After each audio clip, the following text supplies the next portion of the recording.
Hi சில குட்டீஸ் எல்லாரும் எப்படி இருக்கீங்களா? சேஃப் இருப்பீங்க நினைக்கிறேன். இன்னைக்கு ஒரு மினி விளாக் பார்த்தலாமா வாங்க. ஸோ காலையில் எழுந்திரிச்சு நானும் எங்கள் அம்மா சமைக்க ஆரம்பிச்சிட்டோம். நான் வந்து வெண்டைக்காய் வெட்டிட்டு இருந்தேன். எங்கள் அம்மா சாம்பார் வைக்கிறதுக்கு எல்லாமே ரெடி பண்ணிட்டு இருந்தாங்க.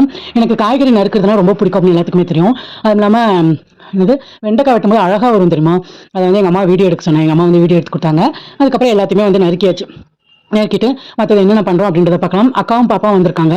ஸோ பாப்பா வந்துட்டு எனக்கு சின்ன குட்டி குட்டி பூரி சுட்டு தெரியாச்சு அப்படின்னா சரி ஓகே, அதை விட எனக்கு என்ன வேலை அப்படின்னு சொல்லிட்டு மாவு எடுத்து பிசைஞ்சிட்டேன். கொஞ்சம் உப்பு, கொஞ்சமாக சக்கரை போடும்போது நல்லா இருக்கும். கொஞ்சமாக போடுங்க. போட்டு நல்லா மிக்ஸ் பண்ணிட்டு கெட்டியாக பிசைஞ்சு ஊற வச்சிருங்க. அதுக்கப்புறம் சரி எண்ணெய் தேய்க்கலாம்னு சொல்லிட்டு தலைக்கு நல்லா எண்ணெய் தேய்ச்சிட்டு இருந்தேன். தேய்ச்சி முடிச்சுட்டு வெண்டைக்காய் பொரியல் வந்து பண்ணிட்டு இருந்தேன். அது வந்துட்டு இந்த வலுவலுன்னு இருக்கு பார்த்தீங்களா, அதுக்கு கொஞ்சமாக தயிர் ஊற்றி பண்ணிங்கன்னா சூப்பராக வந்துடும். அப்புறம் வீட் பிரெட் இருந்துச்சு. சரி அதை டோஸ்ட் பண்ணி நம்ம காலையில் சாப்பிட்டுக்கலாம்னு சொல்லிட்டு வீட் பிரெட்டையும் வந்து கொஞ்சமாக தேங்காய் எண்ணெய் ஊற்றி டோஸ்ட் பண்ணிட்டேன். பொரியலும் வந்து ரெடி பார்த்தீங்களா. இந்த மாதிரி டோஸ்ட் பண்ணி இதை தான் வந்துட்டு நான் மார்னிங் சாப்பிட்டேன். எங்கள் அக்காவுக்கு வந்து மைதாவில் நெய் ஊற்றி சுட்டு தர சொன்னான். இது என் தம்பி வாங்கிட்டு வந்த இந்த டிமார்ட்ல ரொம்ப க்யூட்டாக இருக்கும். இந்த இதில் நெய் ஊற்றி வச்சிருக்கான் 2 டப்பால. அப்புறம் அதையும் அக்காவுக்கு சுட்டு வச்சுட்டு பாப்பாக்கு குட்டி குட்டி பொரி சுட ஆரம்பிச்சிட்டேன். பெருசாக தட்டிட்டு அதுக்கப்புறம் ஏதாச்சும் ஒரு மோல்டு வச்சு குட்டி குட்டியாக பண்ணிட்டீங்கன்னா சூப்பராக வந்து இதெல்லாம் பண்ணும்போது சின்ன வயசு ஞாபகம் வந்தது. அதுக்கப்புறம் நல்லா எண்ணெயை காய வச்சுட்டு ஒவ்வொன்றா போட்டு பொரிச்சிருக்க வேண்டியதுதான்.